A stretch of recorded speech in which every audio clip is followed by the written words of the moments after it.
Trump proposes a record $4.75 trillion budget. Washington.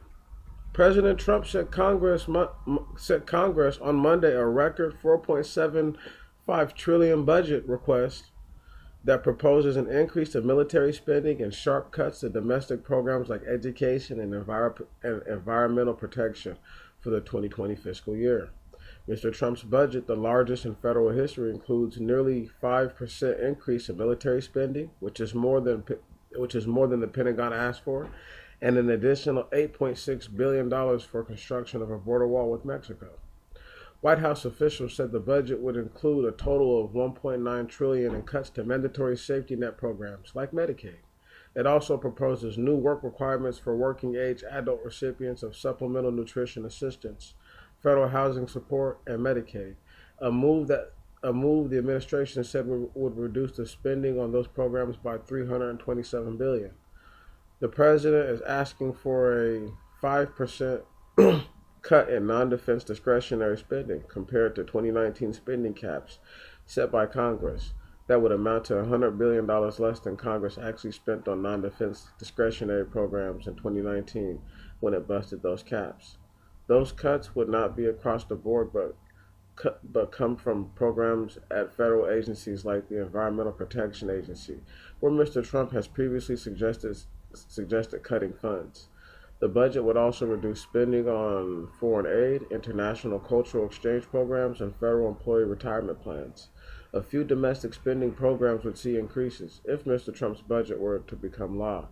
Those efforts include to reduce opioid addiction and a 10% increase in health care spending for veterans. Mr. Trump will also propose a new school choice program, $200 billion in infrastructure spending, and efforts to reduce the cost of prescription drugs.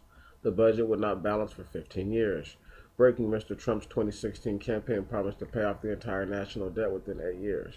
Mr. Trump's first budget proposed to achieve balance in 10 years. The budget forecast trillion-dollar deficits for 4 straight years, straight into 2019. The budget forecast trillion-dollar deficits for 4 straight years, starting in 2019. The budget is unlikely to have much an impact on actual spending levels, which are controlled by Congress. As with any president in time of divided government, the blueprint is more of a declaration of Mr. Trump's re-election campaign priorities than it is a guide to spending decisions in Washington this year. Caveat real fast. Tell me one time when there was ever a president who didn't serve where the government was divided. Moving forward. Democratic leaders in both the House and Senate pronounced the budget dead on arrival on Sunday. Mr. Trump's budget largely failed to gain traction in previous years when Republicans controlled both chambers. Budget details released by White House officials highlight several areas of conflict between Democrats and Mr. Trump, starting with immigration enforcement. Along with renewing the wall funding fight that led to a record government shutdown late last year, Mr. Trump is asking for more personnel at United States Customs and Immigration Enforcement, a policy change meant to end so-called sanctuary cities, which do not hand over undocumented immigrants to federal officials, illegal aliens to federal officials, when they are arrested in local crimes. Administration officials found out to defend the president's budget. Russ Vought, the acting director of the Office of Management and Budget, blamed Democrats for our nation's $22 trillion debt, while admitting the debt has soared under Mr. Trump. In an op-ed on Fox News, he said that the president proposed cuts in domestic spending were in line with his campaign promises. He then outlined a number of programs, such as $68 million being spent every year on international labor activities, including promoting unions in countries in South America. He said highlighted wasteful spending. Okay, I can dig that. Because in 10 years, that's $680 million. That's a lot of money you could be putting somewhere else.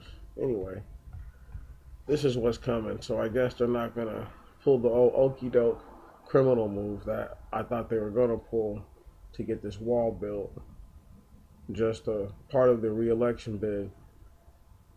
if the people who are in the House, the so-called Democrats, don't capitulate like they did to some degree, Trump will end up getting the initial he'll end up having the initial $5.7 billion he was trying to get in the first place because he already got 1.7.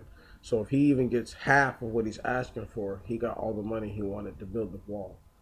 Anyway, there's a whole lot of different little things I'm going to talk about later on this week, but I just wanted to upload this and throw this out there. All right, I'm out.